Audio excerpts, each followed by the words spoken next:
Hello everyone, welcome to the Kiki London YouTube channel. My name is Amanda. In today's video, we're going to do something a little bit different and we're going to compare the Kiki London Sculpting Gel to the Universal Gel. Now, if you're looking at both the pots, they do look very similar. They're both 30-gram pots, except for one will tell you it's Sculpting Gel and one will tell you it's Universal Gel. Now, they both come in 6 shades.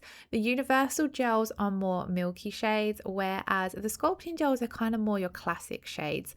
We do have a clear in the Sculpting Gel range as well, but there's not currently one yet available in the Universal Gel, but it is something we hope to add soon.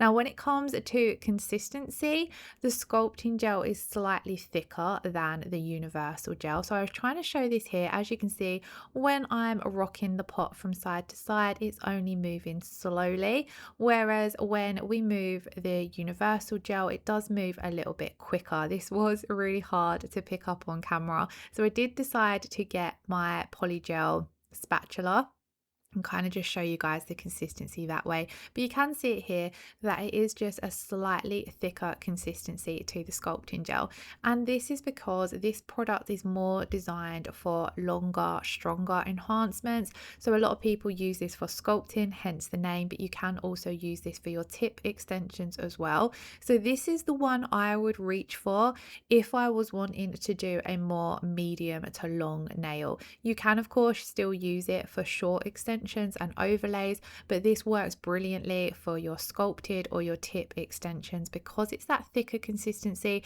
It does also cure and set a little bit harder than what the Universal Gel does. So as you can see here, the Universal Gel is that bit more runnier, so it flows a lot quicker when you're picking it up on the spatula, and the same will go for when you're applying it. I tend to reach for the Universal Gel for my overlays and my shorter nails.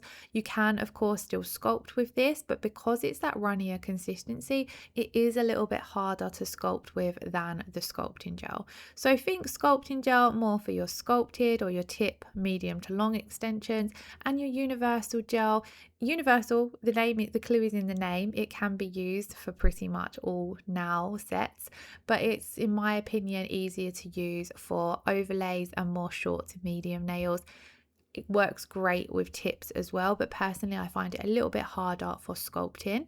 Now let's do a slip layer with both. So with the Sculpting Gel, I tend to go in with more of a floating technique for my lip layer because it's that little bit thicker.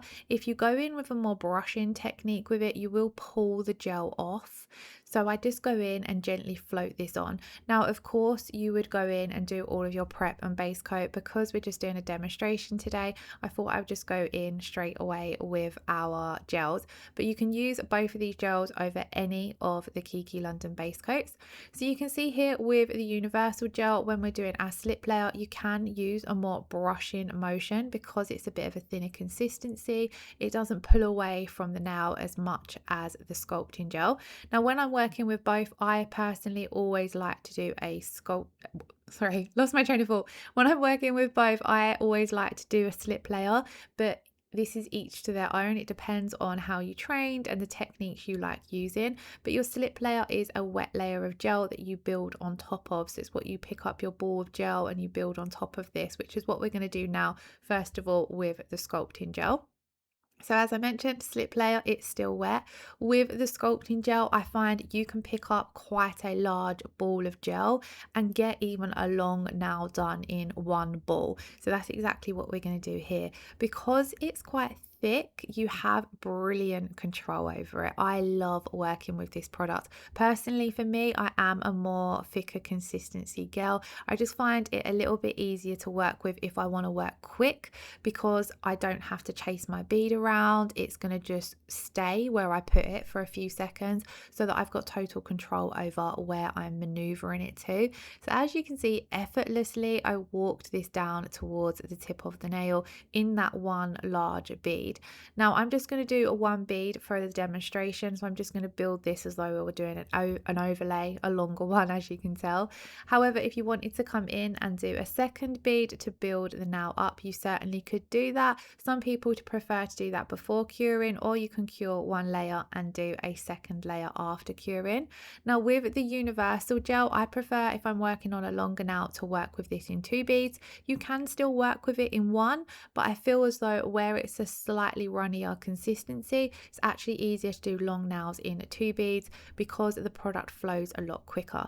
Now again, sometimes this comes down to personal preference. Sometimes people prefer a runnier product that flows a lot quicker. Sometimes people will prefer a thicker consistency. So if you haven't tried either, personally, I would recommend trying both. And there is a sale on all builder gels at the moment on the Kiki London website. I believe the code is builder gel, and that will get you 20% off. So it's a great time to check out both gels if you haven't tried them. So I've done my first bead of gel, and something that's brilliant about the universal gel is it self levels so quickly. So as you can see, that first bead of gel has just melted into the slip layer, and then when you come over the top to blend a second bead of gel, it blends effortlessly. Everything just melts into one and self levels so quickly, which again I quite like, because if I'm doing a full set of nails, I want to be able to work quick. If you're in a salon working on clients, it's brilliant when a nail self levels quickly because you can get the job done quickly. Now I do like to always hold my gels upside down for a few seconds, and as you can see, this just helps give you the perfect apex. Let gravity do its thing and help you out. And then this is what both the nails looked like once we had put them in to cure for 60 seconds. So let me know what you think about the difference in application between them both. If you have tried them, let me know your thoughts in the comments below.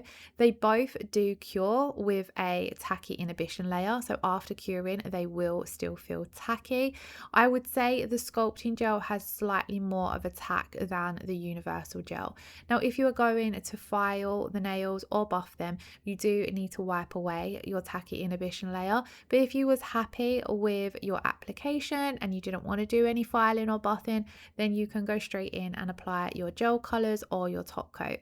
Now a lot of the time, if I'm doing an overlay with the universal gel, especially because of its consistency, I find that I can get a pretty good application that I don't actually need to go in and file the nail or buff. So it works very similar to a builder gel in a bottle. You can just go straight in with your top coat over the top. So that's why I do find it quite good that they both have quite a good tacky inhibition layer, because this really helps grab on to your colors if you're going straight in over the top with a color, and then it minimizes things like chipping. Now, of course, if you do want to file the nail, maybe if you are refining, if your application has been a little bit uneven or you've got any bumps in the nail, then going in to file is going to fix that. Another reason why I do like to file as well is, especially if I've sculpted or done a tip enhancement, I like to file to bring back the nice, crisp, sharp shape.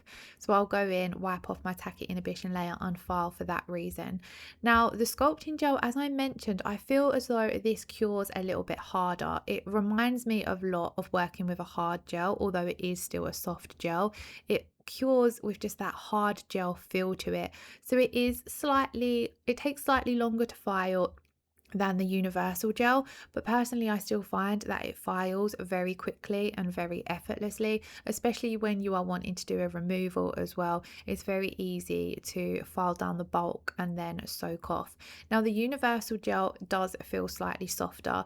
The universal gel really reminds me of the Kiki London Easy Build Up Gel, both for consistency and application, but then for things like filing and removing as well. So if you are familiar with the Kiki London Easy Build Up Gel, which is the builder gel in a bottle, then you'll find universal gel is very similar to that. So it files quickly. Now what you have to be careful with is that you don't over file the nail. Naturally, if a product files down quite quickly, it's very easy to over file, and then you could either end up with a too thin nail, taking down too much length, over filing the apex area, so there's not as much strength and structure that's needed. So you do need to take note when you are filing to be mindful of that. Both these products do soak off with acetone, so whenever I'm doing any kind of nail enhancement, personally I like to file down to a thin layer and then soak for 10 to 15 minutes in acetone, and I find that they both soak off roughly in that same amount of time. I've not found a massive difference when it comes to removing either of these products from the natural nail. Now here I am just going to go over and buff. If I filed the nail, I like to buff the nail. I find this just minimizes any scratching that the file might have left behind, and then because we've removed that tacky inhibition layer, I find giving a quick buff really helps your top coat grab on, or your color if you're not doing top coat. Now of course you can apply your colors over the top. You would just simply do this before applying your top coat. Now, I don't know if I mentioned this at the start of the video, but the sculpting gel comes in 2 pinks and 2 nude shades, and then it also comes in a white and a clear, where the universal gel comes in 6 shades. 3 of those are different types of pink, and then we have a milky blue, a milky green, and a milky yellow.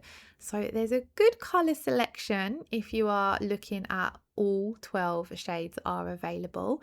So do let me know what you think of both of these products in the comments below. I hope it's been helpful to see a comparison between the two if you are torn between which one to try. Like I said, I personally would try both and see which works for you, and be mindful of the kind of nails you're creating as well. If you don't do many long enhancements, then I would recommend the universal gel, but if you're doing more extensions, enhancements, then I would recommend reaching for the sculpting gel. As always, I really hope you enjoyed today's video. If you did, please do give it a thumbs up, leave us a comment below, and hit that subscription button, and I shall see you all again in the next one. Lots of love. Bye bye.